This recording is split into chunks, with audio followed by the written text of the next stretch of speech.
Your doctor has almost certainly never sat you down and told you which snacks are good for your kidneys. I want to tell you why, because the reason says everything. A kidney appointment in this country runs about 12 minutes.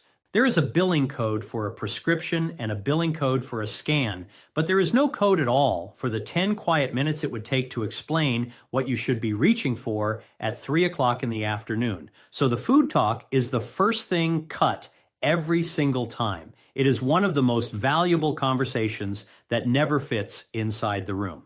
I'm Dr. William Lee, and in 20 years of internal medicine, I have sat across the desk from hundreds of people over the age of 60, watching their creatinine climb on a lab report while feeling like there was nothing in their own two hands they could do about it. There is something you can do.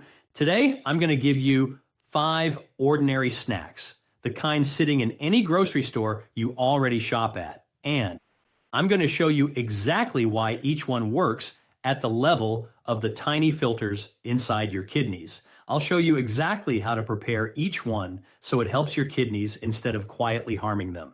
And I'll reveal the snacking mistakes I watch good, careful people make every week that are working against them without them having any A remedy, not a cure idea.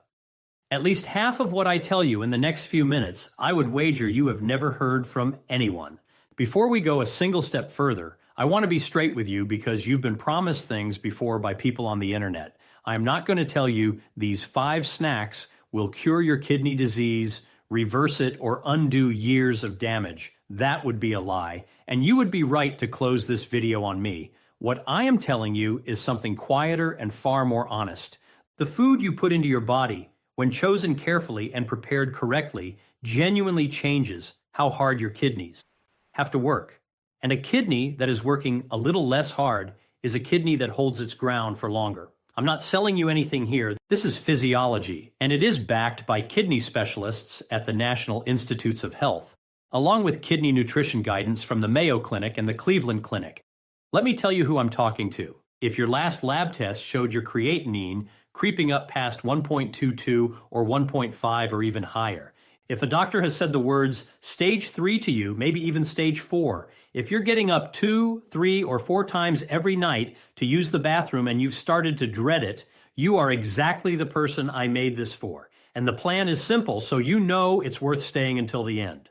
First, in about 90 seconds, what creatinine actually is, show you what creatinine actually is, and why that number climbs. Because once you understand that, every one of these 5 snacks will make complete sense. Then we'll go through them one by one.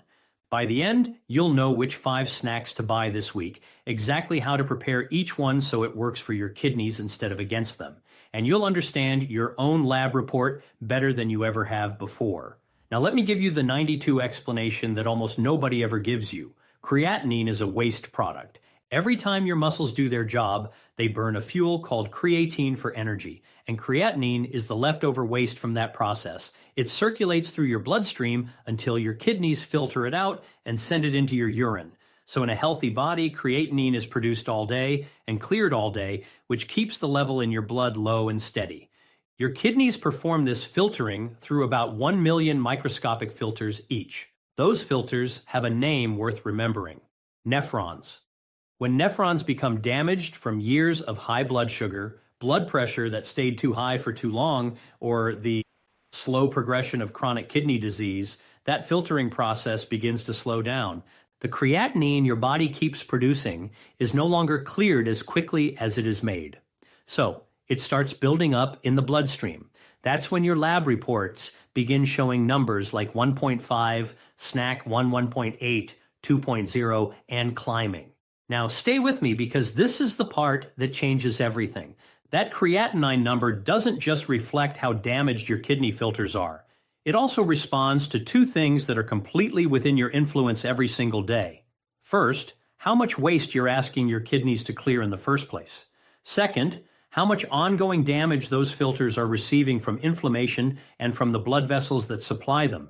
Each of these 5 snacks works on one of those 2 levers. Less waste to filter, less damage to the filters. That's the entire game. And your fork is one of the very few places where you actually get a vote.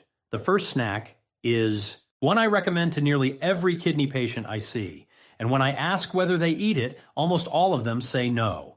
Red grapes. And I can already hear the objection because I hear it in the exam room every single week. Doctor, grapes are full of sugar, and I'm trying to control my blood sugar. Stay with me because the answer is much more interesting than a simple yes or no. Red grapes contain a natural compound called resveratrol. You've probably heard about it in connection with red wine. But what the wine label never tells you is that the resveratrol found in whole grapes is far more useful to your body than anything you would get from alcohol. And alcohol is the very last thing a struggling kidney needs more of. Inside the kidneys, resveratrol helps calm oxidative stress. Oxidative stress is the cellular wear and tear caused by unstable molecules known as free radicals. In damaged kidneys, this wear and tear happens faster than it should, slowly creating more scarring in the nephrons year after year. Resveratrol acts as an antioxidant, helping to slow that destructive process. The skin of the grape adds another layer of protection. It contains a group of flavonoids called quercetin and anthocyanins, the same pigments responsible for the deep red and purple color of the grape. Early research has linked these compounds to reduced protein leakage into the urine. If you've ever been told that you have protein in your urine, or you've noticed your urine looking unusually foamy in the toilet, that foam often represents protein slipping through filters that should have kept it inside your bloodstream. Then there's another benefit that's especially important for kidney health, the one those articles about red wine almost never mention. Red grapes are naturally low in potassium. A half-cup serving contains only about 88 milligrams of potassium. Compare that with a single banana, which contains more than 400 milligrams. For someone, snack 2, living with stage 3 or stage 4 kidney disease, that difference is enormous. Damaged kidneys have difficulty removing excess potassium. And when potassium levels become too high, they can interfere with your heart's normal rhythm. That's why finding a fruit that is naturally sweet, satisfying, and still gentle on your potassium levels is both rare and incredibly valuable. Now let's talk about the best way to eat them. Choose fresh, whole red grapes. Wash them thoroughly, store them in the refrigerator. Eat about half a cup, which equals roughly 15 to 20 grapes, as a mid-M morning or mid-after-afternoon snack. And here's the tip I give my own patients that almost nobody ever teaches. Pair that half cup of grapes with a small amount of protein, such as a few unsalted walnuts or a small piece of low-sodium cheese. The protein slows the absorption of the natural sugar into your bloodstream, allowing you to benefit from the resveratrol without causing a sharp spike in blood sugar. There are 2 mistakes you should avoid. First, do not drink grape juice instead. Juicing removes the fiber and concentrates the sugar into something your blood sugar simply won't appreciate. Second, don't reach for raisins. Drying grapes into raisins dramatically concentrates their potassium up to around 750 milligrams in just a /4 cup. That transforms a kidney-friendly food into a kidney problem. Choose fresh red grapes, not green grapes, because green grapes contain far fewer of the beneficial pigments. In this case, the color is part of the medicine. Now, let me ask you something. Has a doctor ever told you to cut back on protein because of your kidneys? If so, I want you to listen very carefully to what comes next, because getting this wrong can hurt you in 2 different ways. Too much of the wrong kind of protein forces a struggling kidney to work harder, but too little protein of any kind causes you to lose the muscle that keeps you standing, walking, and protected from dangerous falls. The second snack strikes exactly the right balance: cooked egg whites. Here's why egg whites are almost in a class of their own for someone over the age of 60 with kidney disease. When your body breaks down protein, it produces waste products. One of those waste products is URA, which appears on your blood work as nitrogen. A kidney that's already struggling has to work even harder to remove that URA. Years ago, the standard advice was simply to slash protein intake in order to reduce the workload. But that advice quietly created another serious problem. People over 60 are snack 3, already losing muscle every year through a process called sarcopenia, the gradual age-related loss of muscle mass. And here's the twist that surprises even some physicians. When you lose muscle, your creatinine readings can actually appear worse because creatinine is produced by muscle in the first place. A frail body that's vulnerable to falling is far more dangerous than a lab number alone can ever show. The smarter solution has been sitting in front of us all along. Choose a protein your body can use almost completely, one that leaves behind very little waste. That is exactly what egg whites provide. Egg whites have what is known as the highest biological value of any dietary protein. In simple terms, your body uses almost all of it, leaving behind very little waste for your kidneys to clean up. Less leftover waste means less strain.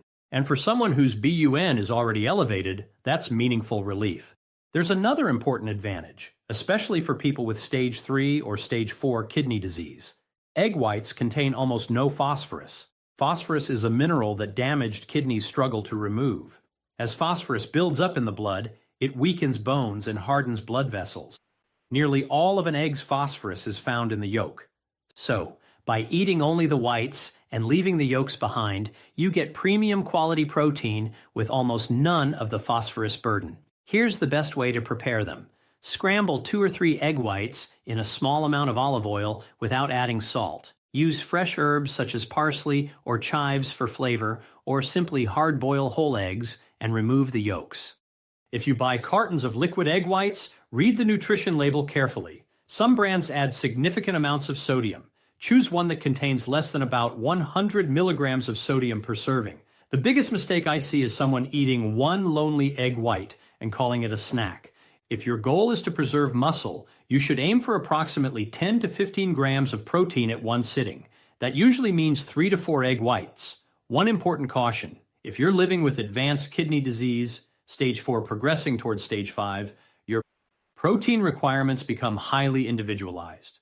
Work with your own kidney specialist to determine exactly how much protein you should eat.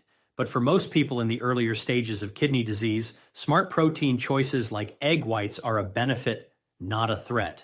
Now, the third snack is probably going to surprise you. It surprised about half of my colleagues too. Potatoes. The very food that nearly every kidney diet handout in America tells you to cross off your list. I'm going to tell you to put them back on. And the reason snack 4 comes down to one preparation method that's been sitting in kidney nutrition textbooks for decades, but almost never reaches real patients. Potatoes are usually restricted because they're high in potassium. And that's true, but potassium has one characteristic that most people never learn. It dissolves in water. Potassium is water soluble. That means you can physically remove a large portion of it before you ever eat the potato. Kidney dietitians call this technique leaching. Here's exactly how it works. Peel the potatoes. Slice them into thin pieces about 1/8 of an inch thick. The thinner the slices, the more surface area is exposed to the water. Place the slices into a large pot of warm water and let them soak for at least 4 hours. Halfway through the soaking time, change the water once. Then drain the potatoes, rinse them thoroughly, and cook them in fresh, unsalted water. When done correctly, this process removes about 30 to 50% of the potato's potassium, leaving it behind in the water that you throw away. No, it doesn't remove all of the potassium. A leach-shed potato still contains potassium.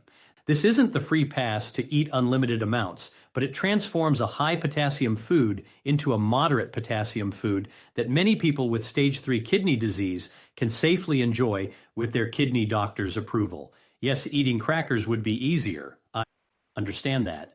But maintaining quality of life on a kidney diet is one of the biggest reasons people actually stick with it. A potato is warm, it's filling, it's easy to chew, and it's genuinely satisfying in a way that a rice cake or a celery stick will never be. When people feel hungry and deprived, they abandon the diet completely, and abandoning the diet causes far more harm than a carefully prepared potato ever could. Here's how I recommend preparing it. Take 2 small potatoes, leach them exactly as I described, boil them in fresh water, then lightly mash them with a drizzle of olive oil, a little fresh Snack 5 rosemary, and a squeeze of lemon juice. Limit yourself to about half a cup per serving. There are 2 major mistakes to avoid. First, don't microwave the potato and assume it's the same thing. Microwaving cooks the potato, but it removes none of the potassium. The potassium stays inside. The slicing, soaking, and boiling are essential. Second, don't let anyone tell you to replace it with a sweet potato because it's supposedly healthier. For the average healthy person, maybe for someone with kidney disease, That's a completely different story. A medium sweet potato contains more than 500 milligrams of potassium. Unless you prepare it using the exact same leaching process, it is not the safer option. A kidney diet and a general healthy diet are not the same thing. Confusing the two can lead to real harm. Before we continue, I'd like to ask one small favor that truly helps keep this channel going. If you're finding this information helpful, let me know your age in the comments below. And if you know your most recent creatinine level or GFR, include that too. I read those comments and they help guide the videos I create next. And if you could take just a second to tap the like button, it helps YouTube share this information with more people over the age of 60 who are frightened by their lab results and have no one explaining what they actually mean. That's all. Now let's continue, because the final two snacks are ones that most people have never even associated with kidney health. The fourth snack is one I recommend to nearly every kidney patient I see, regardless of the stage of disease. Cauliflower. The reasons go much deeper than what's written on standard kidney diet sheets. Let's begin with the basics. Cauliflower is naturally low in potassium, containing about 150 milligrams in a half-cup serving. It's also low in phosphorus, low in sodium, and it's an excellent source of vitamin C and folate. That's especially important because kidney patients, particularly those on dialysis or following very restricted diets, often become deficient in these water-soluble vitamins. But here's the deeper story, the part you won't hear while walking through the produce section. Cauliflower belongs to the cruciferous vegetable family along with broccoli, cabbage, and Brussels sprouts.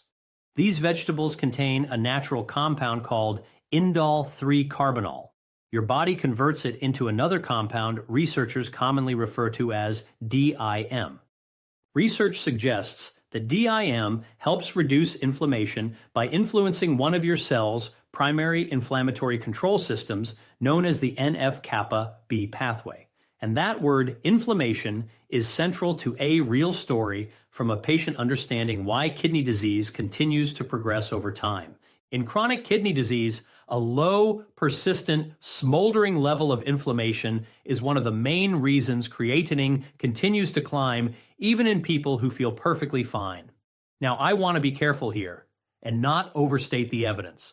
Research on this particular compound and its direct effects on the kidneys is still in its early stages.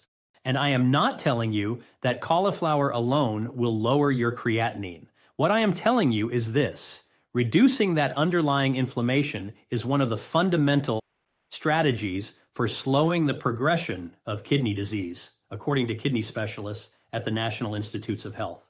And cauliflower is a genuinely safe, nutritious food that supports that effort. There's another important benefit that's worth discussing. It connects directly to those frequent nighttime trips to the bathroom that may be wearing you down. Cauliflower is rich in choline, a nutrient that helps support the health of your kidney's tubular cells.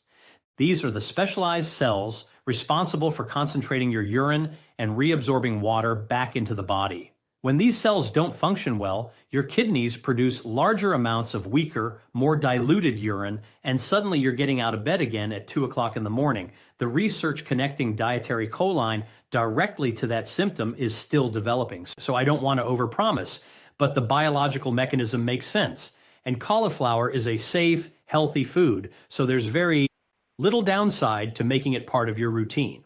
Now, let's talk about the one thread, lowering the workload best way to prepare it. One of my favorite recipes is what I call kidney rice. Place raw cauliflower feuettes into a food processor and pulse them until they resemble grains of rice. Then microwave them for 2 to 3 minutes without adding any water. Finish with fresh herbs, a squeeze of lemon juice, and a drizzle of extra virgin olive oil. It's warm, filling, satisfying, and incredibly easy. Another excellent option is to roast the feuettes at 400 degrees Fahrenheit with a little olive oil and a light sprinkle of garlic powder until the edges become beautifully golden.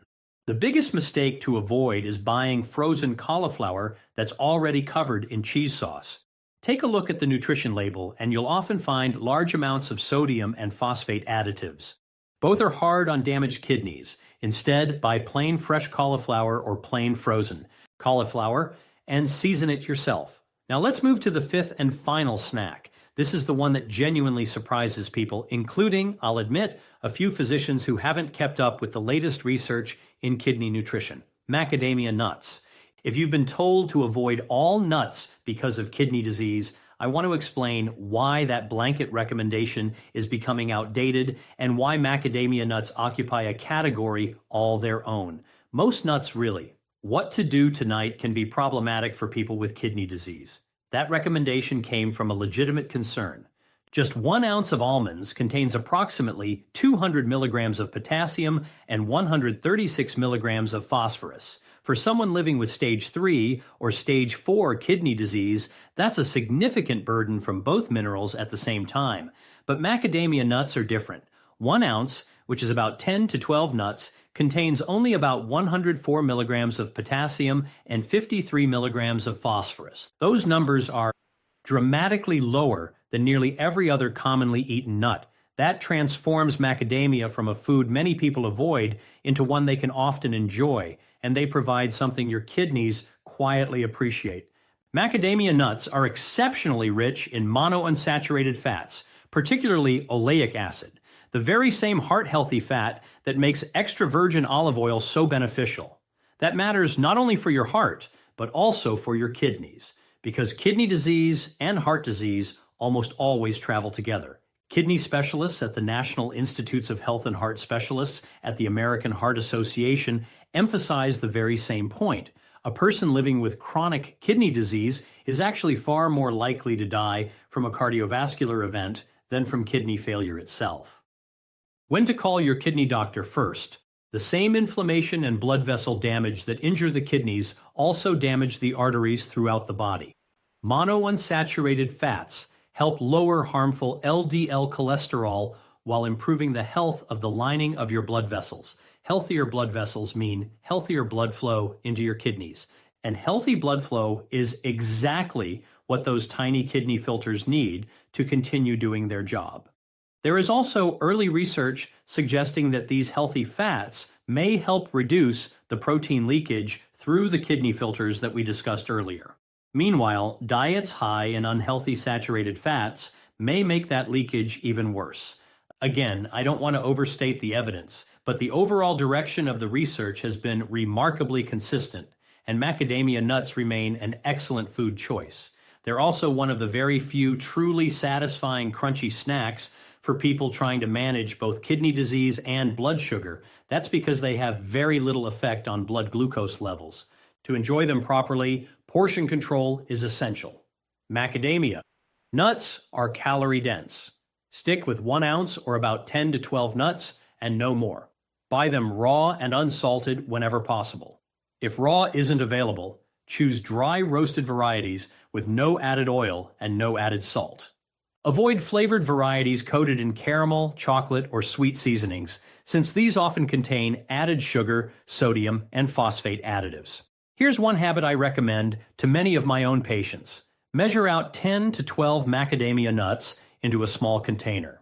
In the afternoon, pair them with 4 or 5 fresh red grapes from the first snack, assuming your potassium allowance permits it. Now you've created a nourishing, kidney-friendly snack that requires virtually no preparation. One final warning, and this has nothing to do with your kidneys. It has everything to do with the dog lying at your feet. Macadamia nuts are toxic to dogs. Please keep them completely out of your pet's reach. Now, let me tell you about a patient I'll call Walter because his story is exactly why I continue making videos like this. Walter came to see me at the age of 67. Over the previous couple of years, his creatinine had gradually climbed until his chart officially showed stage 3 chronic kidney disease. Both his blood pressure and his blood sugar had remained elevated through much of his 60s. What he told me during that very first appointment is something I hear over and over again. He said he actually felt fine, which made those lab numbers seem completely unfair. He walked out of every appointment with another prescription, but not a single conversation about what was happening in his own kitchen. He was getting out of bed 3 times every night to urinate without telling anyone. He had quietly stopped traveling because of it, and he was frightened in the very particular way people become frightened when a lab number keeps climbing and nobody has given them anything practical they can actually do. So we focused on 2 things. First, he continued taking every medication his kidney specialist prescribed because nutrition should never replace the treatment recommended by your physician. Second, we became very intentional about what he ate between meals, using the exact same 5 snacks I've shared with you today. He replaced his afternoon crackers with fresh red grapes and a small handful of macadamia nuts. He learned how to leach a potato. His wife began making cauliflower rice. Over the months that followed, alongside his medications and regular lab work, his numbers stabilized. I want to choose my words carefully here because this is where people often make promises they can't keep. His creatinine did not return to normal. It simply stopped climbing and remained stable. His blood pressure improved.